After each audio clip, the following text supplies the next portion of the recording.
Welcome everyone to the Cathedral of St. John Berkman's. It's great to see you and to be able to talk with you this morning.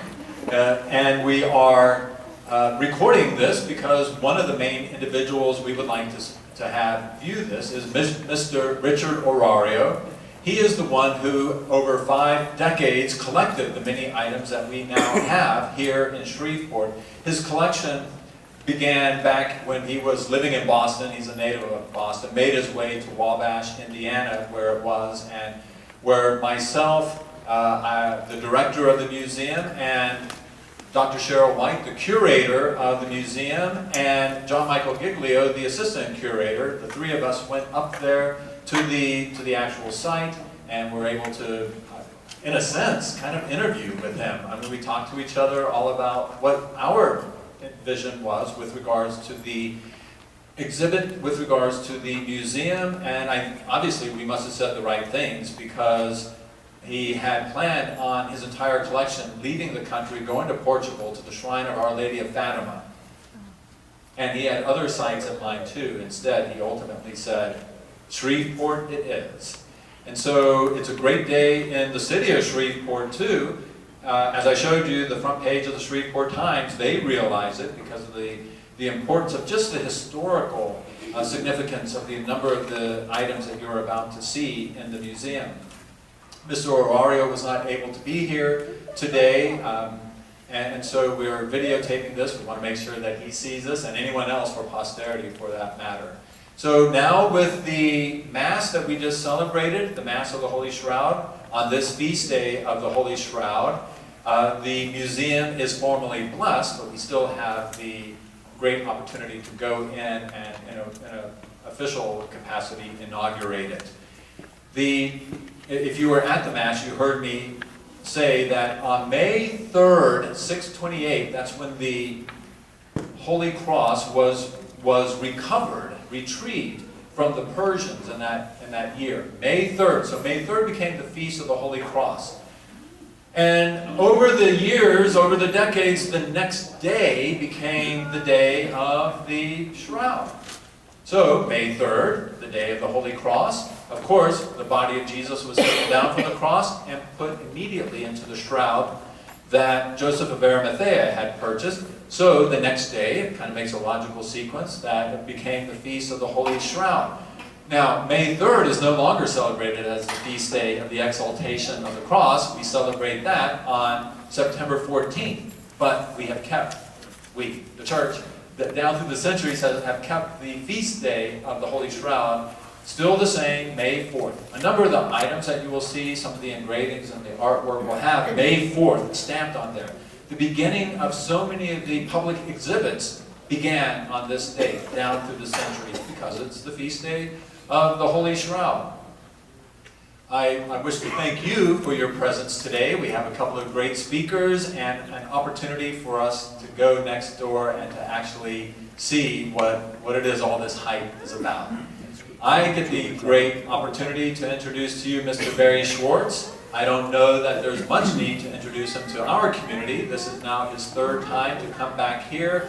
He was the photographer of the Shroud of Turin Research Project 41 years ago. He was here together with a few others in October of last year, which was the actual 40th anniversary of the Shroud of Turin Research Project. Sometimes you will hear STURP as the abbreviation. And so he spoke then, he's able to speak today, and some really neat, great news, fresh out of Turin, Italy. He has just been nominated to be a member of the Scientific Academy Council of the Shroud of Turin. He can tell you a little bit more about it. It's taken him 21 years to get here to this point, and there's a whole bunch of reasons for it, which if he wants to, he can tell you about. But it's a great day for him. I mean, literally, having access to everything over there. They recognize his expertise in the realm of photography and just the whole scientific realm of the Shroud itself. So let us welcome back to the Cathedral of St. John Berkman's Mr. Barry Schwartz. Thank you, Father. Great introduction. Well, I'm going to keep this part of it short because there's some really cool things you're about to see from Janice Winchester, who's going to demonstrate the VP8, and I'll talk a little bit about that in my presentation as well. But my main reason for standing before you at this moment is to bring to you a message from Richard Arario, who happens to also be a member of the board of directors of our nonprofit organization, Shroud of Turin Education and Research Association. When I spoke to Richard last week, and he absolutely told me he was not going to be able to make it here, I said, well, look, Richard, I'll get up and I'll say something in your behalf. And he knew that I could do that because of my initials. Okay. I have to be very careful. There are priests and nuns in the room. I have to be very careful about such things. So anyway, I was talking to Richard and I said, well, it's such a shame that you're not going to be able to be there to see it. Of course, I didn't know about the online broadcasts and things that were going to happen. But, so I told him, I said, well, you know, I feel badly that you can't be there. And he said, look, for the last 20 years, he and I have been trying to find a home for his collection. We've tried in Portugal, we tried at Ave Maria University in Naples, Florida, that had beautiful facilities, but none of those places worked out until Shreveport came along. So I said, you know, I feel badly that you can't be there. And he said, listen, just the fact that I know it now has a home where people will get to see it, he says, I don't have to be there. He says, I couldn't be happier. So Richard is thrilled that his collection that he spent well over 40 years putting together, if you will, collecting and dragging it from Boston all the way to Wabash. I don't know if you've ever been to Wabash, but if you blink, you miss it. It's one of those, has one sign, entering and leaving Wabash. So Richard was very thrilled at the idea that we now have a permanent home here for his collection. And but we literally spent 20 years and he was very stressed about it. So I think the fact that he now knows that not only is there a permanent home, but a beautiful new building to be built that will house the collection so that the public can see it. Because all of the other places that he spoke with said the same thing. Well, yeah, we'll have to put it in storage for a while. That was not acceptable to Richard. He wanted it available for the public to see.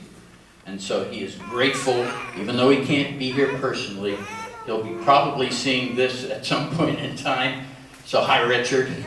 And you can all say hi to Richard. Hi, Richard. There you go. Anyway, so with that in mind, that's the one major thing I wanted to talk about. What were the other things I was supposed to talk about? Oh, yes. Oh, yeah. So there's this museum in Turin. It is the second largest collection of shroud materials. The first largest collection is that owned by the Savoy family, the monarchy of Italy, living in exile in Portugal since 1946. And that collection is the largest. The second largest, and that, by the way, is not available to the public. That's a private collection. But much of the Savoy collection has been placed into a museum in Turin. And it turns out that in September, Father and Cheryl and I will be going over there to take a look at the museum and get a sense of how they display things to help in the design and construction of the new building here that will house this collection. So I'm excited about that because I didn't think I was going to get to go to Italy this year. I usually go every other year because I teach a course on the Shroud at the Pontifical Seminary in Rome. So I was a little unhappy that I wasn't going to be in Italy this year. Well, it turns out, thank you very much, that I'll be going after all. So I'm pleased about that. I think that covered all the things I was supposed to cover. And we already said hi to Richard. So what I'm going to do is now pass it back to Father and thank you for being here. And wait till you go and you see this. It's awesome. Thank you, thank you. Some of the stipulations that other places were putting on the collection was that they were going to have something, you know, down the line soon, and that they were going to charge admission. And some places that were going to be very particular with regards to who would have access to the collection. And we were like, you know, when he asked us, so, you know, how much would you charge for admission? Oh, nothing, no, we want everyone. You know, well, is it just going to be for your congregation? Absolutely not, anyone. All faiths, no faith, they're welcome. and a few things along those lines. So we're going to keep to that, obviously. That's part of the beauty of it. So it's here for the artistic value of the collection that you will see, that you'll hear a little bit more about before you actually walk in there. And obviously, you're looking at a Catholic priest. I really hope it's going to stir the heart of many people, Catholic or not. You're going to walk in and you're going to see some things that are, yes, very beautiful, and we think by means of the beauty, you are able to have access to beauty himself, to God himself. And one of the great things about learning about the Shroud of Turin research project that began in 1978 was how it began. Well, one day in 1976, Dr. John Jackson, who was here in October, many of you may remember the physicist who was here, who was the main person behind the whole Shroud of Turin research project in 1978. In 1976, in Colorado Springs at the United States Air Force Academy, he had the idea of taking an instrument, a VP8 analyzer, that I have never seen in my entire life. With you, I am now seeing. The kids of Loyola and this school saw it yesterday. They got to see it before I even got to see it. So here it is. I think there are only 3 functioning in the world. You're looking at one of them. You have to go to NASA for one of the others then. And, no, not so. Okay. Don't go to NASA. You're not going to find it there. It sounded good. Come here, everyone. Everyone, come right here. And so we're going to learn about this. I'm going to learn about how it is that this VP8 analyzer actually works. Ultimately, the plan, and I mentioned NASA because it was put on rockets that go into outer space and are meant to be able to map the moon, the moons in the solar system, and planets and asteroids and whatever else, to be able to see the depths, the heights, the valleys, the mountains of what it was that it was taking an image of. But Dr. John Jackson, 1976, puts this image of the shroud, the face of the shroud, into the VP8 analyzer, and we get an amazing discovery. That somehow encoded, embedded in the shroud itself, is this 3D code. And there is no other image, no other anything. And people have tried to put all sorts of different things into that analyzer to be able to create a 3D effect. Somehow, what, a natural piece of linen with a supernatural art. I mean, it's just so hard to talk about that, which is supernatural. The depiction, the image that is on there has a 3D code. And so we're about to learn about this, and I know that you would much prefer to hear from Janice Winchester herself. She drove in a couple of days ago, brought the machine. She's leaving the machine for our museum so that we'll be able to demonstrate to other people what it was that took place in 1976 and why this was what inaugurated this whole new era of shroud studies.